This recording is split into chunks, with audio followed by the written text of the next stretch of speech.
Hello, everybody. Welcome to this quarantine content numero trace number 3. Good to both see my fellow castmates and hope it is good for you guys to hear our voices or see our faces if you're watching on YouTube, which is an option. So I hope everyone is doing well. Let's go around the table first. My name is Reed. I'm the host of Sneak Attack, and I also do other stuff. But let's go around. We've got all around. Just say it all at once. Dan. Kelsey. Josh. There it is. Josh, it sounded like you had auto-tune on your voice. It was awesome. So, as with every quarantine content, I'm going to open with a disclaimer. Obviously, things are a little different than they normally are for our weekly serialized episodes. We are recording remotely. We are in each other's independent houses, practicing social distancing, just generally good health habits and sanitation habits. And we hope that everyone else is doing the same. We hope you're all staying safe, staying healthy, that your families are staying safe and healthy. We know this is a difficult time, and hopefully this makes it a little more tolerable. So appreciate you guys tuning in. Thank you for listening. Thank you for watching.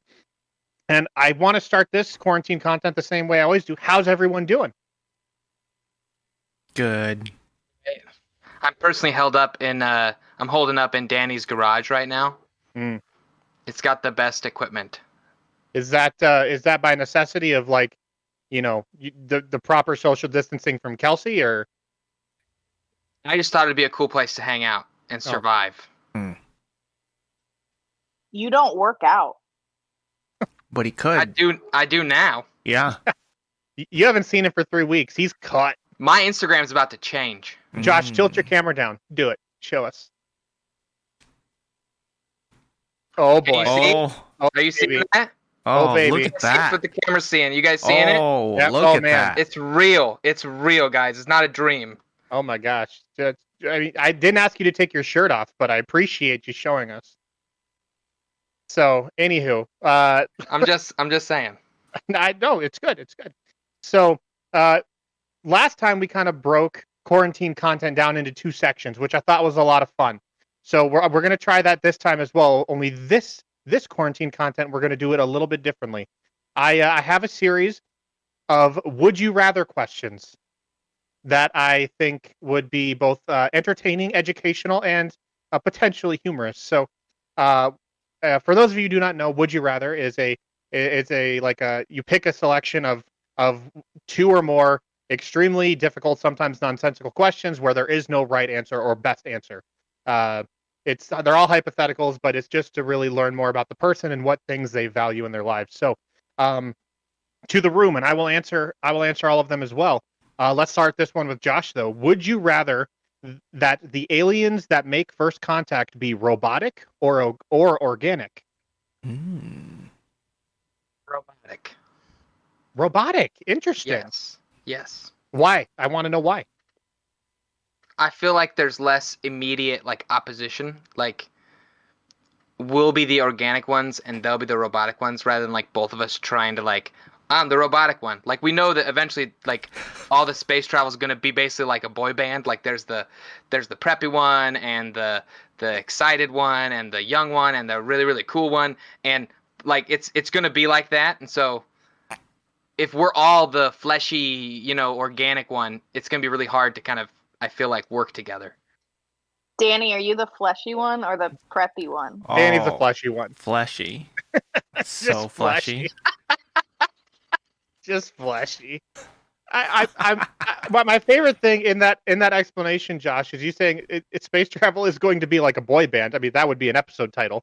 But is seeing all of our reactions in sequence, just tilt our head to the side and be like, well, I'm going to need some follow up from that, because nothing you just said makes any sense right now.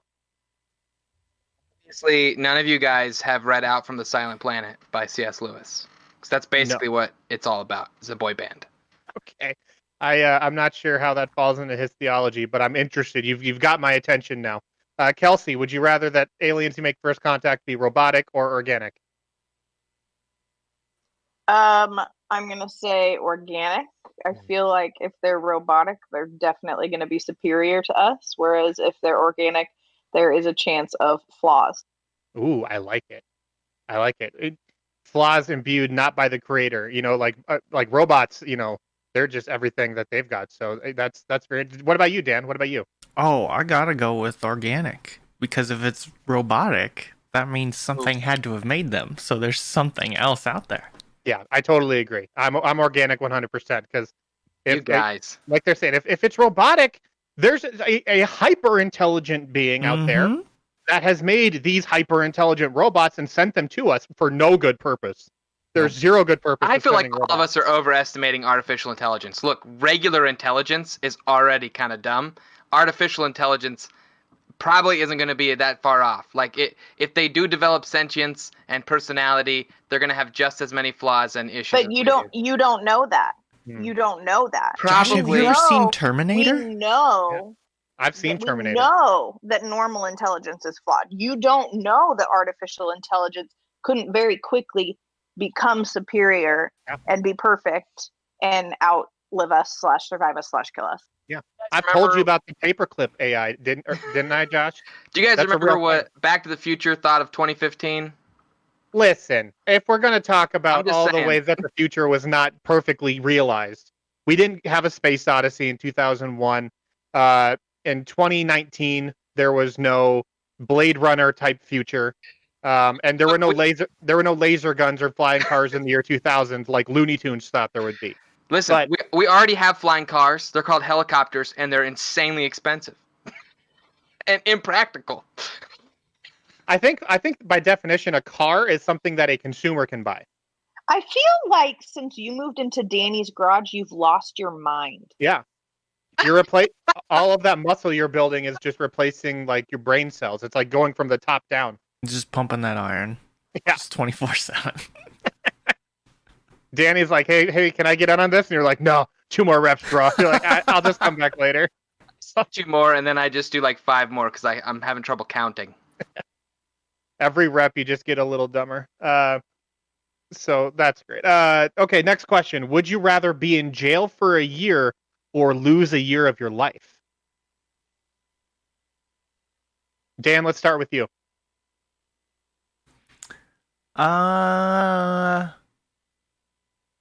What do you mean by lose a year of your life? Say you were going to live to be 100, you would now live to be 99. Okay, so it's not like a year would go by and I wouldn't know what happened. Right. It's not some you were in a coma for a year. You literally die a year earlier. Oh, I'll take that. You die a year earlier? Yep. Okay. That's interesting. Josh, All the way, baby. what'd you say? Prison all the way. Prison all the way.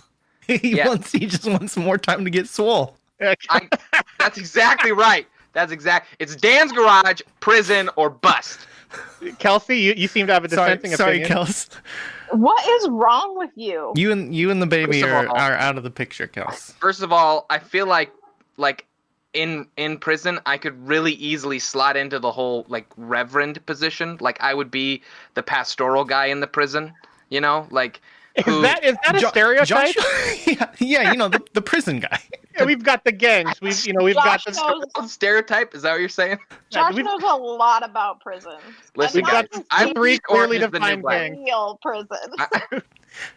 We've got Josh's 3 first clearly day of defined prison gangs, and is- Josh is going to be the Everyone's gonna spiritual call me Rev. guide for all of them. Everyone's gonna call me Rev, and I won't. None of the gangs will hate me, and all of them will. I'll be like the guy that can go be a peacemaker between gangs in the prison. You know, 'Cause that's what write they a- want. Be able to write a fantastic book. That's all Afterward. they're missing right now is a Yeah. mediator. Yeah. That's Yeah. it. To answer your question, I would 100% lose a year of my life. Okay. See, I despite the fact that Josh is talking nonsense, I would spend a year in jail because I think so long as I'm not in for like a serious like murder charge and there's a chance I could be murdered while in jail. If it's just like minimum security, I'll just like get cut. I'll read a lot of books, continue my education, and I mean, like, what else am I gonna do? But then you So, got I that mean- record, dog. Oh, it's fine. He's in a field where they don't care what your record is if you can just do the job that they need you to do. Yeah. Yeah, that's it, man. I'm just that's- picturing Josh's first day in the yard being like, guys, I'm the Reverend. He makes like a fake little collar out of toilet paper.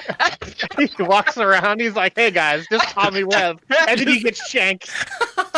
By Wow. everybody. Wow, guys. Just instantly shanked. Your vote of confidence is overwhelming. I've never heard anyone be like, "Listen, guys, I know how to survive prison. I'll be the religious guy." I'm pretty sure they send chaplains to prison to be the religious guy. Guys, I'm just saying. You can shank the chaplain, so you can take over his position. I think that's how it works. Josh thinks he's Jeffrey Tambor from Arrested Development. That's what he thinks is going on. He's going to go. He's going to have the spiritual awakening and change everyone's life.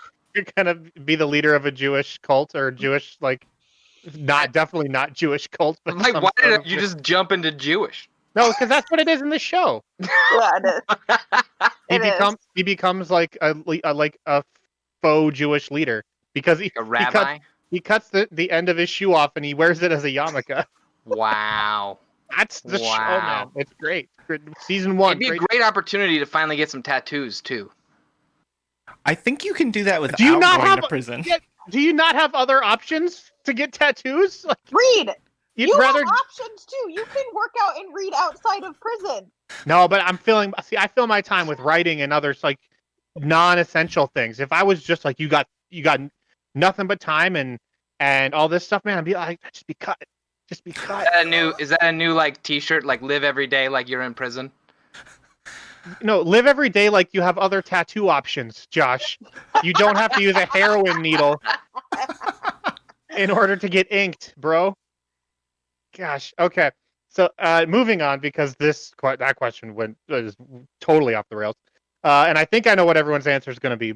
But would you rather always be 5 minutes late or 30 minutes early, Kelsey? I think 5 minutes late. Oh, I don't know what the answer is going to be.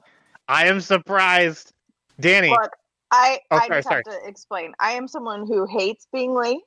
And I hate when other people are late. So if I always had to be 30 minutes early, I think I would always be mad at people. So this is to preserve my sanity and my relationships. I will become a late person. Wow. Okay. I see the logic behind the decision. I'm still surprised by it, though. Dan? 30 minutes early. Yeah. I despise being late, even if it's like a minute. Or if I'm driving someplace and I know I'm going to be either right on time or a minute late, I have so much anxiety because I'm like, I shouldn't be late. Yep. I start drifting around corners, e-brake pull. Yeah, that's how you do it. Yep. Yep. Josh? Then Dan, are you also the guy that you get there super early and are waiting for everybody and everybody's late and they all show up and you're like, I haven't been here that long, guys. I go to meet people for coffee and then I'm through a cup by the time they get there and they're like, oh, I wanted to buy you coffee. And I'm like, oh, it's fine. Buy me this next one, dog, because I'm an addict. 30 minutes early. Yeah. 100%. Same for me. 30 minutes early. The way I saw this question posed was, would you rather be slightly annoying to people or always bored? Because again, 30 minutes early is not just early to your appointment. So it's like school, work, everything. I mean, everywhere you go, you're 30 minutes early. That's a lot of time you're losing. And never bored with your imagination, Reed. Just Minecraft on my cell phone. But I agree. I would still choose 30 minutes early because I am not racist, and that's a Mike Birbiglia joke. So don't just I have bent over backwards to be early and beat people places for almost 30 years. It's about time that I get to be slightly annoying. That's right. The tables have turned. Got a baby coming, so that's going to become real very soon. Oh yeah, I'm of course only speaking from my wife and I's experience. As soon as our son came, we were late to everything right away. Yeah, you'll never be on time again. Ever. For 6 months straight, we were even though he had no say in the matter, we could easily just pick him up and take him with us. Mm-hmm. We were late everywhere. Mm-hmm. I was like, I don't know why this is happening. Why can't we just plan our time better? But before our son came, maybe you guys have done this too. I used to do this thing where I would lie to Tiffany about when when an event started. I would always give myself a half-hour buffer. So if we had to be at my parents by noon, I would say it's we needed to be there by 11:30. It's because then we get there by 11:45, and we were still early. Mm. I have friends that I do that with, and they're still late. Oh, that would drive me up the wall. Yeah, Tiffany's racist. She is. We know it. It's fine. She I can doesn't say admit hi it. to me when I come over. No, she actually just runs away, Mm-hmm. protects, and holds onto her purse the whole time. I don't know why. I've known you for what, 18 years, Dan? Come on. Longer than you've known her. I know. That's it.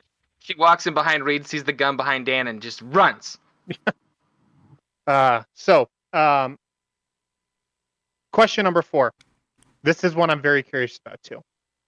Would you rather your shirts always be 2 sizes too big or 1 size too small? 2 sizes too big, hands down, no question.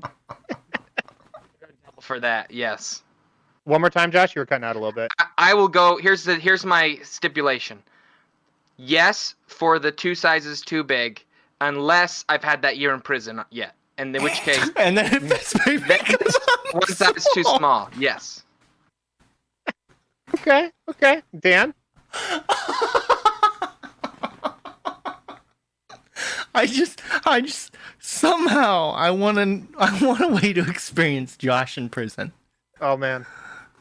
Oh, I mean, I would watch that documentary. I would too. Anybody? I'm not going to do a documentary in prison. Listen, I'm going to do my Why best. not? I'm going to do my best to be like a law-abiding citizen my entire life and not go to prison. If he does a documentary in prison, he won't be able to be Rev. He'll have to be the video camera guy. Mm.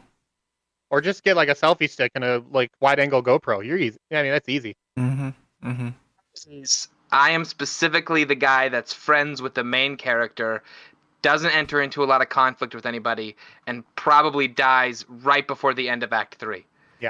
You're the guy that has the layout of the prison tattooed on your stomach. You hold it up so everyone looks and like, oh, okay, this would be a good spot because there's no cameras here. I am the character that people cry for once he dies, but then immediately forget about. Oh, you're Hodor. Yes? Like, yeah, you're just Hodor.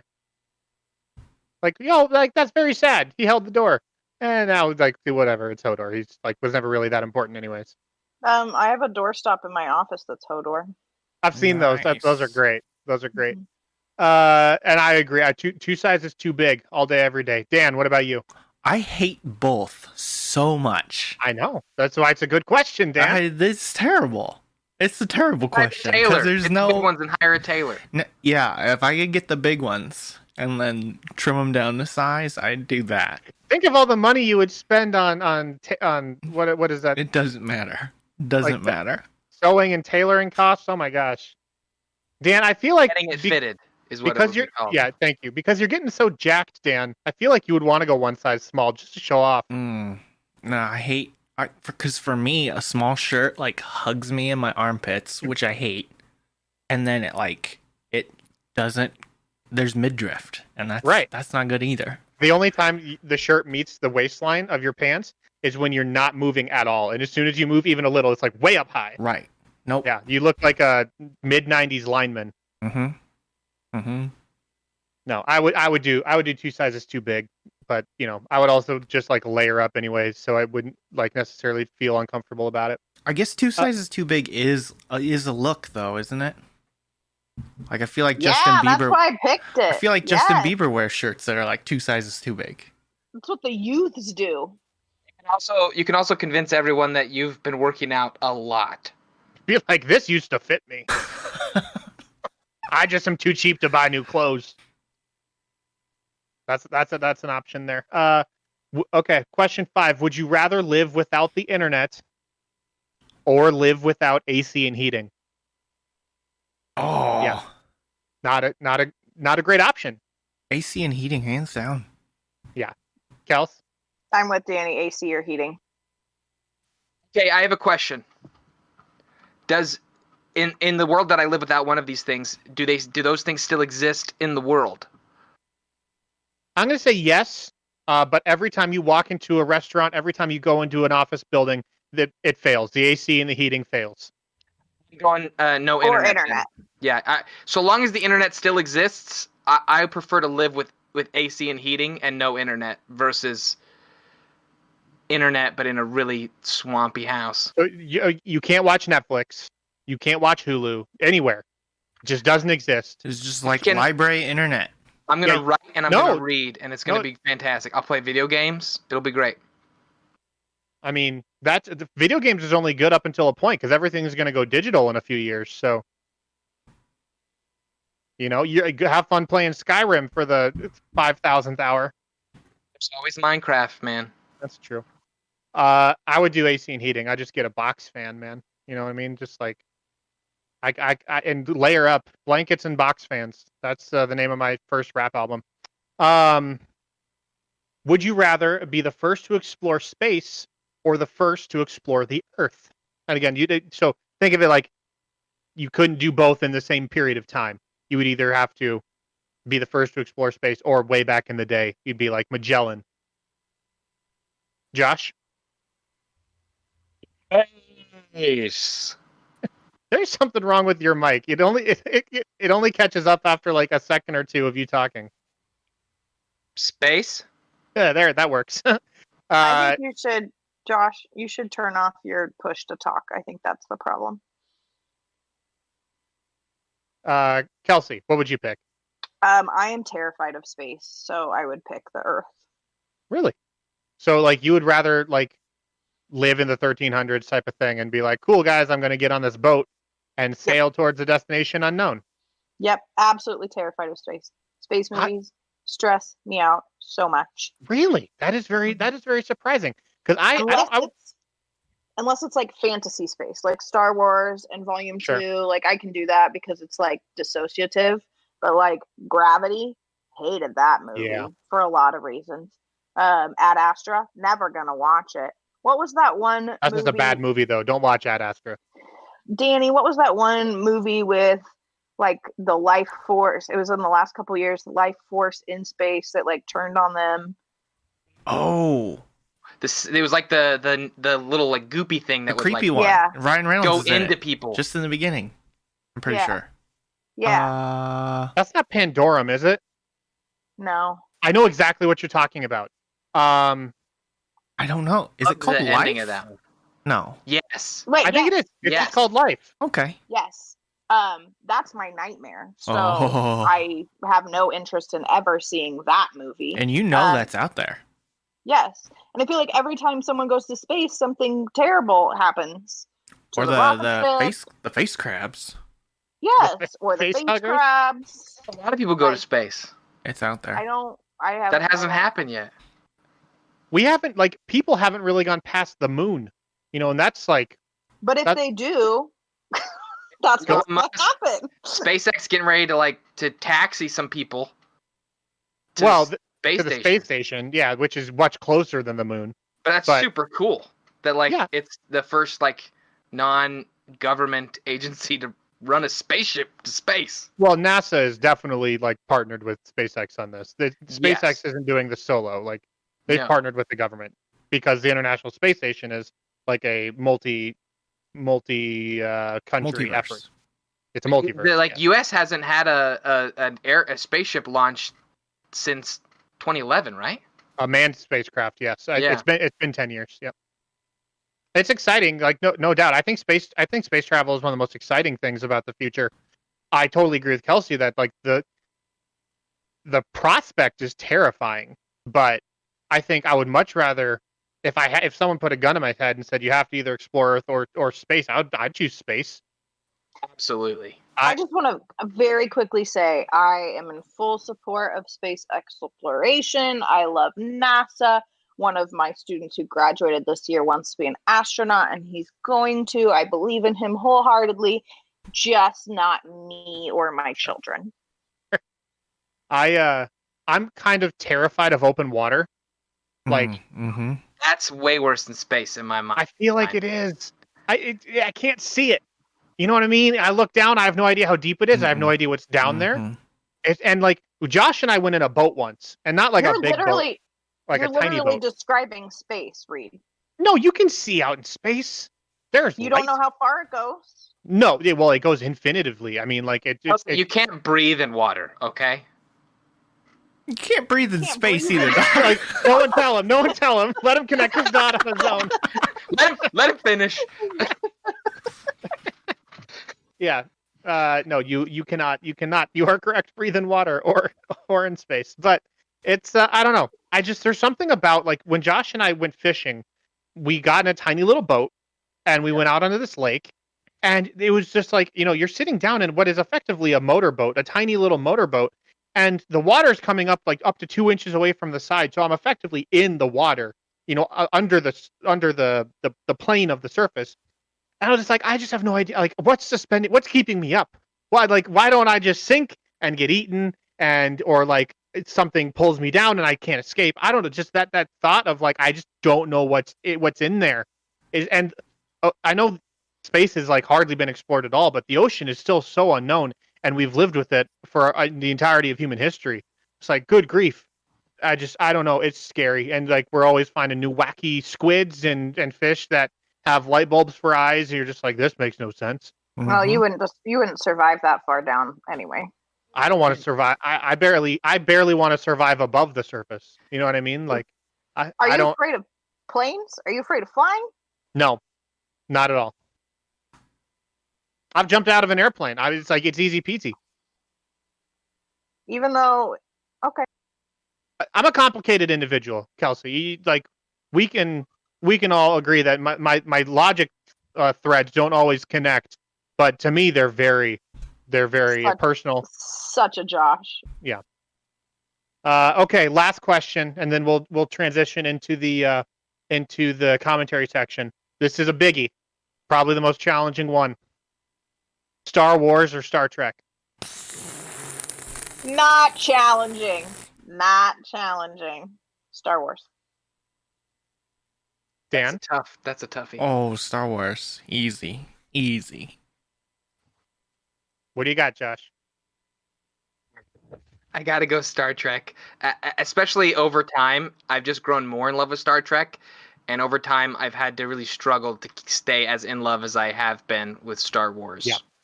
No, in terms of official canon for each franchise, Star Wars has way more negatives about it than it does positives. Way more negatives. Yeah. But I like Star Trek because it's more philosophical, and it's more like a different version of the future, and it's one that's very idealistic, but still poses interesting human questions. Star Wars is just it's like a Greek play. There's a hero, there's some impossible task to overcome, and they usually overcome it. And so I like that aspect of it too, in that it's very relatable, very like, oh, like I'm energized, like I see myself in Rey, I see myself in Luke. I want to be able to fight the bad guys like they do. Where in Star Trek, it's like, well, what is better, killing a family of 5 or a planet? You know what I mean? Like, can you ever sacrifice one for many or many for one? And so I like that they both have their things, but Star Wars has been so trash for so long that it's almost irredeemable at this point. The best thing Star Wars has done recently is Rogue One. And look, Star Trek, man. I go scoreboard. For original Star Trek series did fantastic. Next Generation revamped it in an amazing way. Voyager's there, and it's an okay series, but Deep Space Nine kicked butt. And so it's like we're not going to talk about what happened since then, but also Picard seemed kind of cool. I only watched the first episode, but I just feel like that's... Oh, wait. So you are erasing a period of time of Star Trek, but you are using a period of time that other people would like to erase of Star Wars as a negative against Star Wars? You're also not including the movies at all, Josh, which is surprising. Like, there's like 8 films. The movies are great. Yeah. They're great, Reed. They're great. I don't know. Have you seen the one with the whales? No, I don't know that I've seen the one with the whales. It's like the whale. There's like some whales. It's been like 20 years since I've seen this movie, but it's after Spock comes back, and like there are whales that help time travel get through their like cries. I think it's like blue whales are extinct or something, and then they catch some. I don't know, man. It's bonkers. The new movies or No, that's the old like William Shatner and Nimoy ones. I think Nimoy actually directed that one. It's called Star Trek: The One with the Whales. Yeah. I just love Star Trek, man. I really. Someone really will love know it. what I mean and probably get a kick out of that because yeah, it's literally like whales save the world or something. It's dumb. That was more of just a silly question because I wanted to start and end on kind of a sci-fi kick. Volume 2 related and all. So, hope you enjoyed Would You Rather. That was a good time. That was fun. This would be I learned that my husband is crazy. well, he wants to get heroin needle tattoos in prison. Mhm. You're learning this now. Like a new kind of crazy. Hey, onions have layers, man. We're peeling them back. Sometimes they make you cry. Okay, Dan, you got all the audio queued up? Yep. Okay. So right now what we're doing is we're transitioning to the what I call podcast commentary section, and these are audio snippets that have been submitted by you guys, the fans, and you have filled out our Google form, which there will be a link in the description and below this YouTube video. And in that Google form, you submit like an episode number along with the timestamp, along with what specifically you want to know more about. And so what we've been doing is we've been listening to these little audio cues, and we talk about them with everybody, and they're all great fun.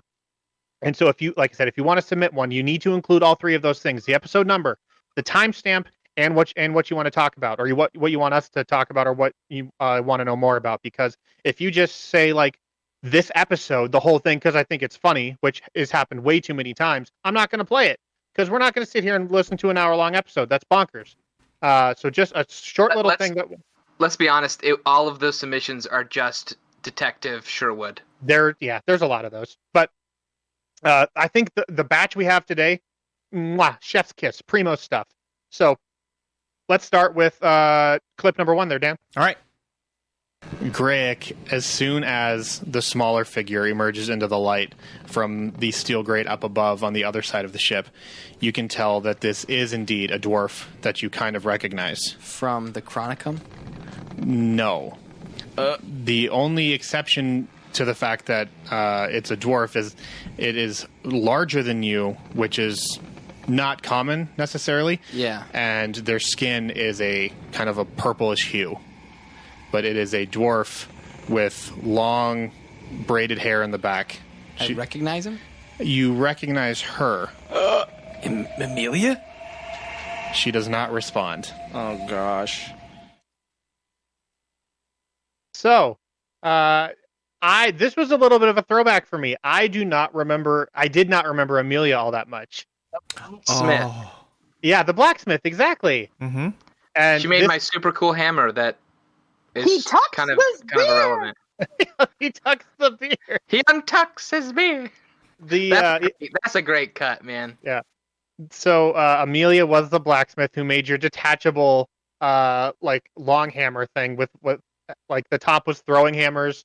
You screw it on. Yeah, that was actually pretty cool. But in that scene, which is right shortly after you guys got back from the Chronicum, you guys meet Melvin, the wizard, and Amelia, who have both been turned into these zombified creatures of themselves. And that question was submitted from Connolly, by the way. So thanks, Connolly, for that.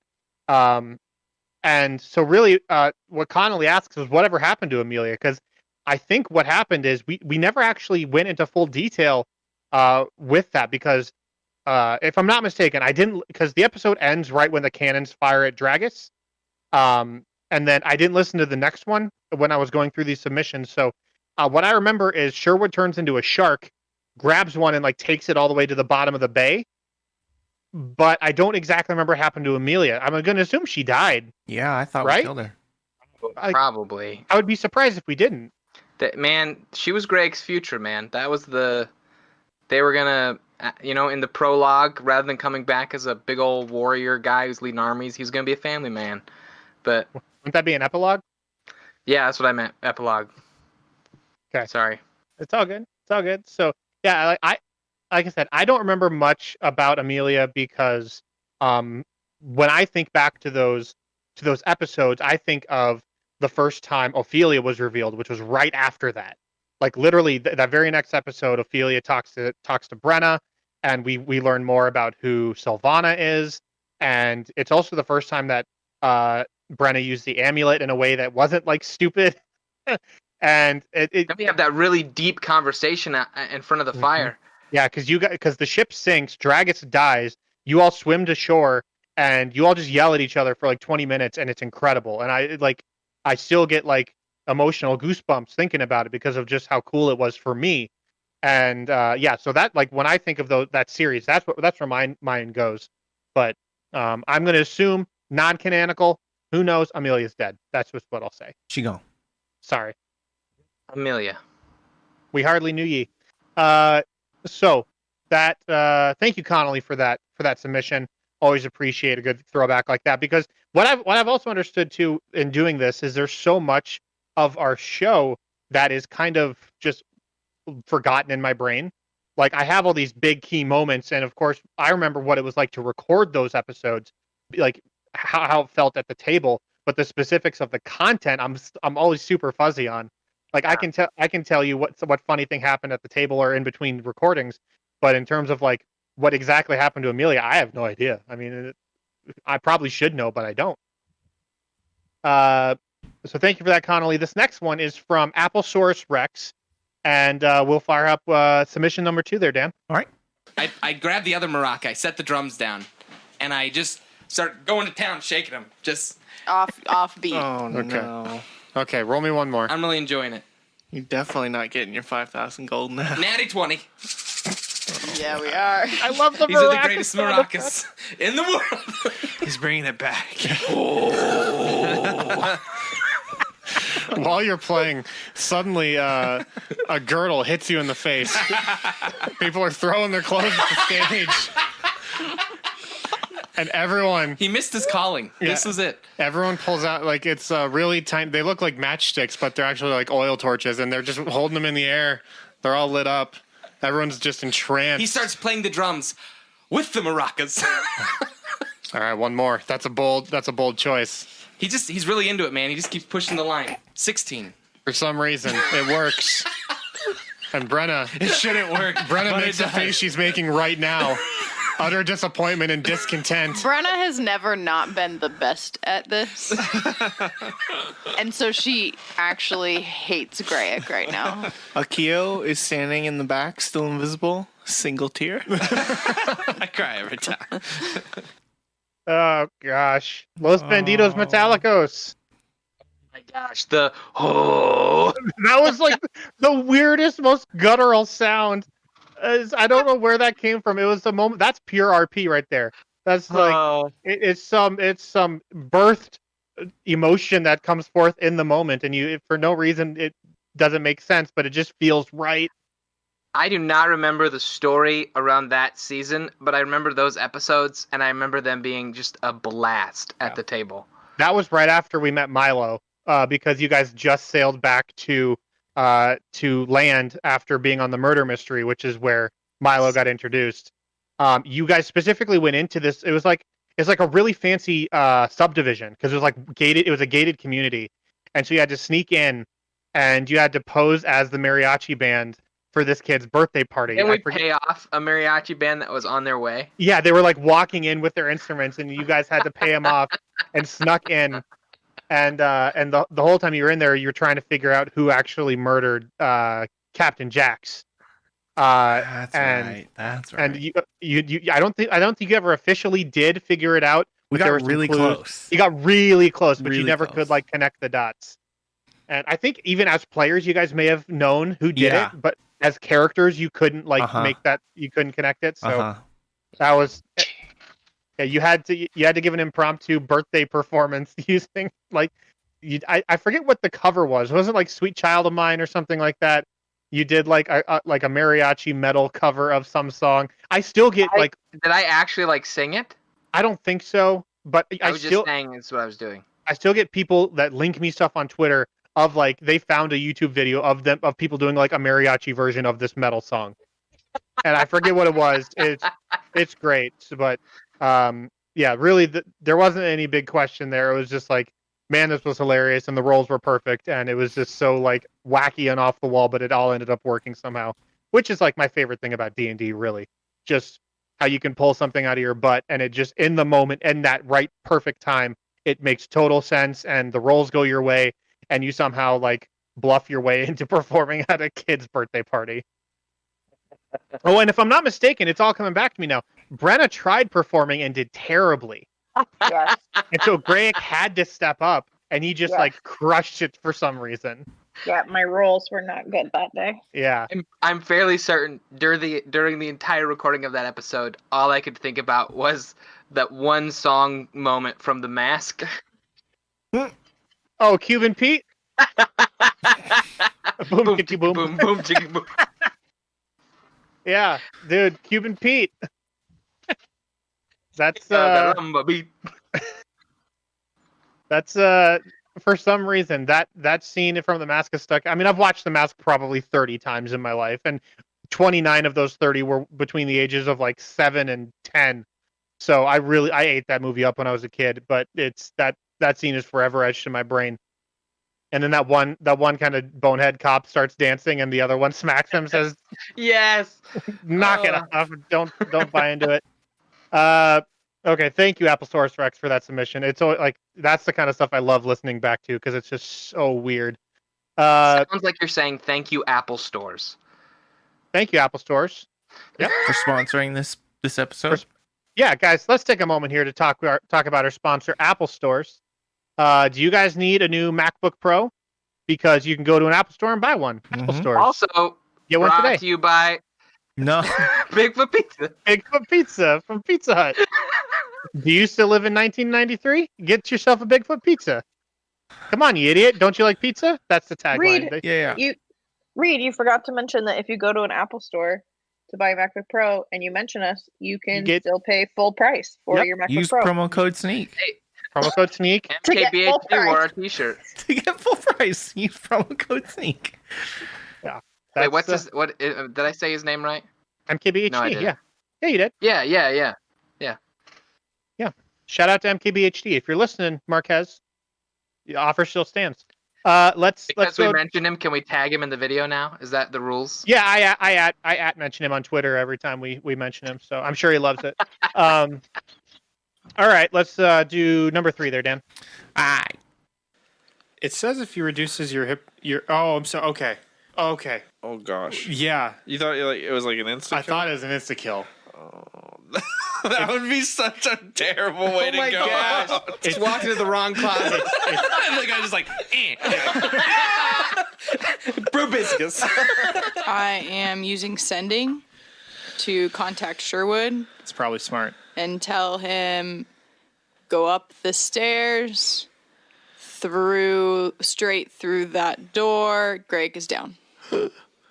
we have to go right now up the stairs. Go. We start running. I start running.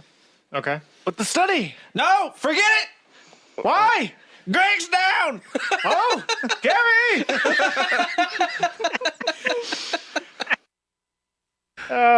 I miss the Colonel so much, dude. The proboscis. The proboscis, the legend of Ronald was born that day. Not like this. The legend of Ronald. Catch me outside. Catch me outside. How about that? Some of the best fan art we've ever had That's true. from a totally throwaway character from a single episode. We got that super like hyper erotic version of Ronald. It was like him in a thong speedo or something like that, and all oiled up. Like whoa. You're welcome for inspiring that erotic picture. It was. I mean, Hey, that was my top notch. we should have tagged it. Redraw my art. Should have. Redraw in your style. it legitimately the talent involved in that photo, top tier. I mean, that was incredible. That was an incredible piece of illustration. Very erotic. To quote the Thirsty dean from Ronald. Community, this better not awaken anything. That was super. I think we've gotten more fan art over that one character in the entirety of Sneak Attack than anyone else. Rivals like any of the like the main cast characters. Yeah. Fan art. It's for sure our most illustrated NPC by far, but it probably rivals even some of like the regular like the player characters as well. It was so good. And you know what's funny? I had this written down, but I forgot to reference it when we went through it. going all the way back to that clip with Amelia. Here's a little like insider, cutting room floor type of thing from that episode. I actually had to re-record all of my audio for that episode because that was the episode where my mic wasn't on. Oh yeah. Was the episode wasn't our third episode also that, or like a really early one? Is that 13 was that it? I can't remember was it that early? It was the episode with Amelia, I think it's 57. So we've been doing it for over a year at that point. But I had to come back at a separate occasion and re-record my entire audio. And so what I did is I had headphones in, and I was listening to the recording of someone's mic next to me. And so what I would do is I would hear myself say it just faintly getting picked up by their mic, and then I would say it out loud, trying in the same meter and pacing and everything. Oh. And then Josh took mine and just like scooted it forward and tried to overlap it. I cannot imagine how difficult that was for Josh, because I know how difficult it was for me to try and do like a live reenactment of my own recording. It was that was tough. Life seemed simpler back then in my head. Like really? That was simpler? I was really life in general. I was really okay devoting like tons of time into editing. It was like you know what I mean? Like there was just it's because you didn't have a hormonal pregnant wife. It was easier. I mean, there are fewer things on that side of the scale. Yeah. Back then, sure. But it's like I think back to that time and I think like, how did we have listeners at all? You know what I mean? Because like it seems like everything was done so, I don't want to call it amateurish, because we really tried very hard. All of us tried very hard to make it as like good and professional and well produced as possible. But I just think like, man, like forgetting to turn on your microphone, that's a amateur hour move right there. And it was me. It was no one else. It was me who did it. I didn't even catch it in the meters. I was just like, it was wild. I don't know how we did that, but we somehow like no one could tell. Literally no one could tell that we went back and like did ADR on it. There was 1 or 2 moments where I could barely hear your echo in the edit, and I remember being like, I don't think I can fix that. I just had to go with it. Do you remember the time we lost an episode? Like it was a total fluke. Yep. But it was like the whole episode audio was completely gone. However, it was during the season. It was during the season while we were filming some of our episodes to potentially use them for video after we had started the Patreon, and so I had audio from the cameras, and so it's our worst sounding episode, but we never lost it. That was like such a victory, even though it was a. And that's like the weirdest thing, because man, we had, I've thought about this numerous times, and I cannot fathom the process that caused this error to occur. Because at the end of every recording, I export every single audio track, all 5 of them, because there's 5 individual lines. I export every line as its own WAV file, and so I did that at the end of episode 1, and then I did that at the end of episode 2. But for somehow, and I cannot fathom this, it duplicated it. So when we made episode, like when we rendered out the second episode, it overwrote our first ones, but it kept the file names intact. So we had 2 copies of the same episode and no copies of the other one. You'd expect it to work in reverse, like you'd accidentally save over an earlier one, but yeah. But that's impossible, because the fact that we export the audio after each episode and not at the end of the whole session.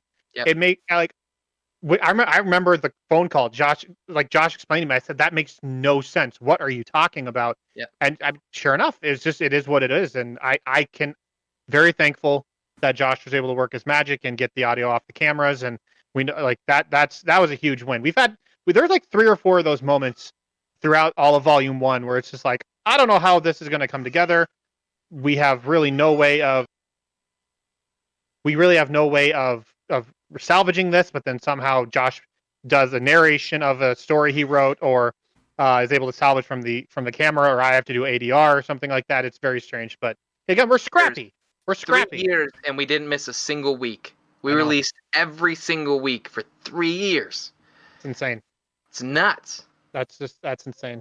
probably like I know the 3 years sucked in points, but probably like my proudest achievement creatively is like executing the way we did as a group for those 3 years. Just pretty unrivaled stuff. I'm very happy with that. So we got time for a couple more here. Yeah, Dan, go ahead and hit us with number 4. Akio. No. 5. 2 failed saving throws. Oh gosh, this doesn't end soon. Brenna. Brenna. Okay. The finish line is nigh. Yeah. Oh. Here comes the rain. Wow. That's a lot Here of it comes. dice. Here it That's comes. like a reed dice roll. There's a lot of dice, All of guys. 10, 14, 16, 17. Damn it. What she's going to do with that is wrap herself up inside what's left of her body and scream out in horrible, terrifying pain while she does it, as her spirit literally gets absorbed from the inside That out, sound and she effect, bro, what is disappears that? into a burst of blue light that fills the room before slowly Really honoring Akio's disappearing. death in Bye, that moment. Felicia. And you're the one. I had one more roll. Here you go. It's fine. And, We're out of combat. Does someone want to revive Akio? No, I just want to know, did I have one more And- saving? And Greg. Continuing in the order, Greg and Sherwood would get to go. So would one of you... Oh, Greg has to roll, I guess. I just roll 1. Unless Sherwood wants to... No, he can't yet.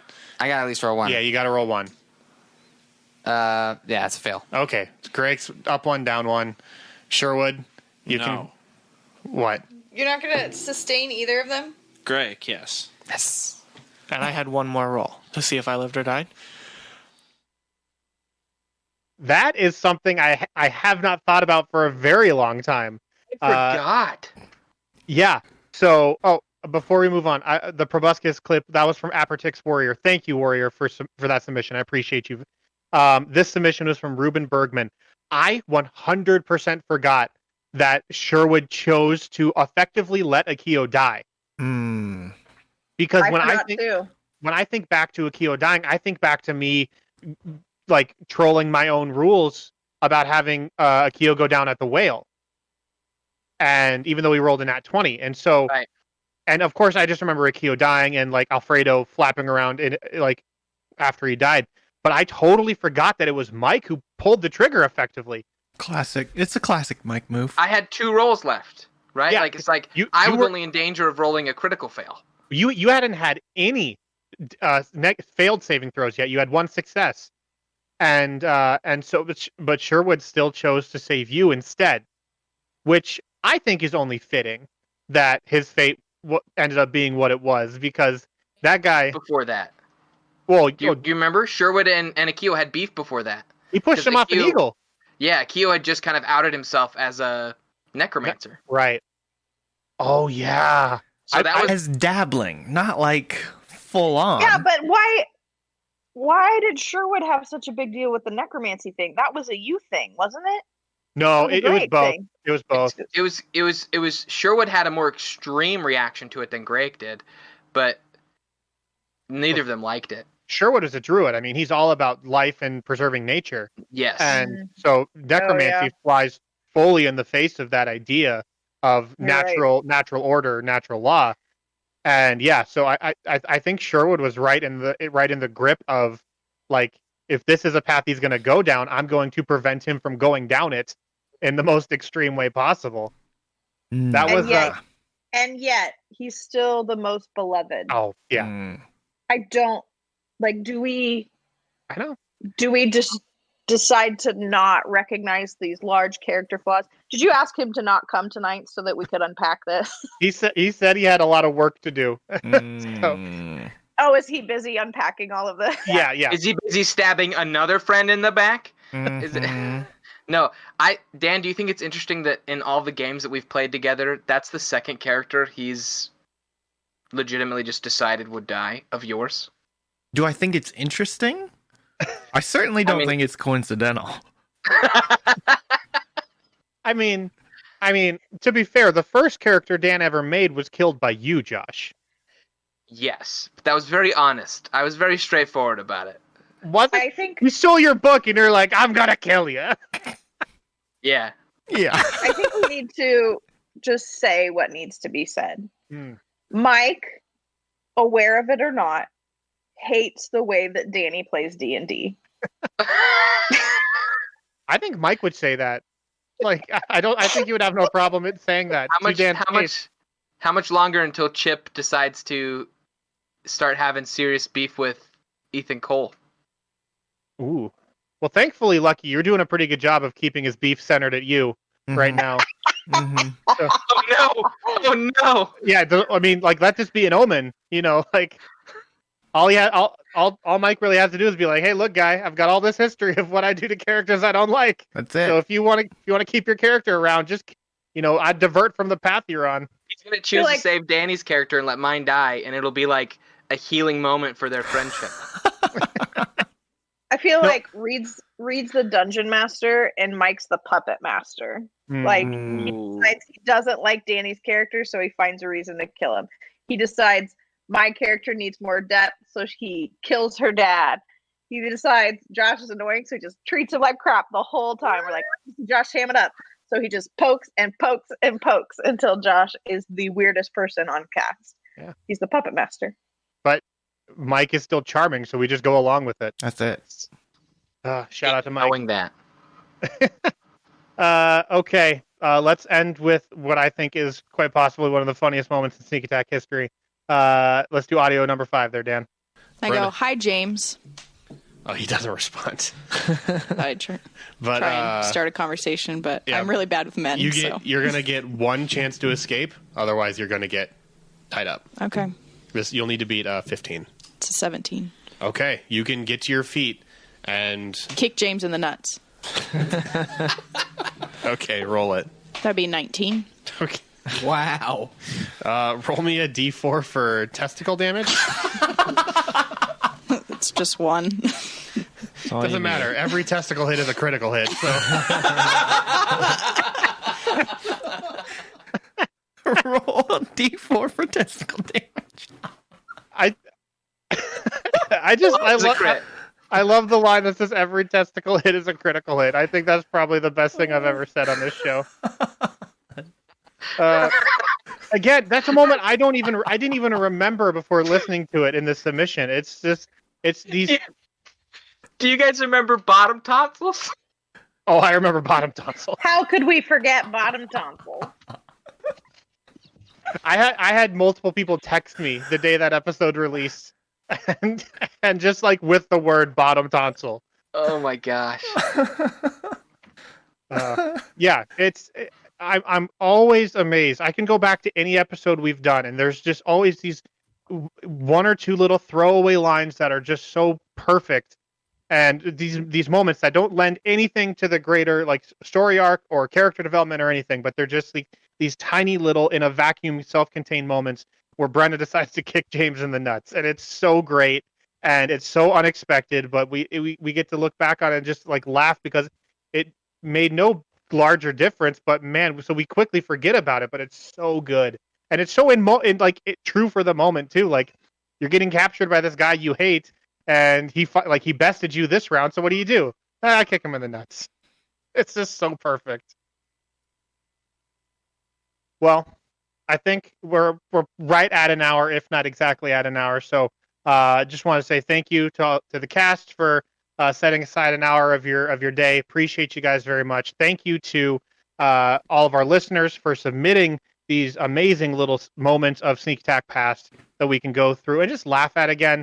Like we were saying earlier, it's tough not being able to go anywhere. Haven't been to a movie in like 3 months, and it pains my soul. And I hope that this content provides a little bit of reprieve and helps you helps make quarantine life or isolation a little bit more tolerable. So thank you to all of our listeners for submitting questions. Thank you to all of our patrons on patreon.com who have continued to support the show and invest in the show and say that the stuff we're doing outside of weekly serialized content is still worth it to you guys. So if you're not a patron, head on over to patreon.com/sneak. There's a lot of really cool content there. And in my opinion, we're working on something pretty cool for one of our tiers coming up. And I legitimately think it could be like the coolest thing we've done in terms of like merchandise or like things that we offer out to people. So I'm not going to say any more than that because we don't have all the T's crossed and I's dotted yet, but something's in the works. I'm really excited about it, and I hope that it comes to fruition. But just go check it out. There's a lot of awesome ways to engage with us outside of these quarantine content episodes, or when we're able to record regular episodes again. Things like bonus podcasts or live stream Q&As, custom art. You can play D&D with me. There's DM notes, and everyone, regardless of tier or financial contribution, gets a thank you on our official Sneak Attack website, sneakpodcast.com. So again, appreciate you all. Thank you to everyone. Thank you for the time you commit to this. It does not go unnoticed. So that's going to do it. Thank you, everybody. Have a good next couple weeks. We'll see you guys soon. Bye. Smart hands.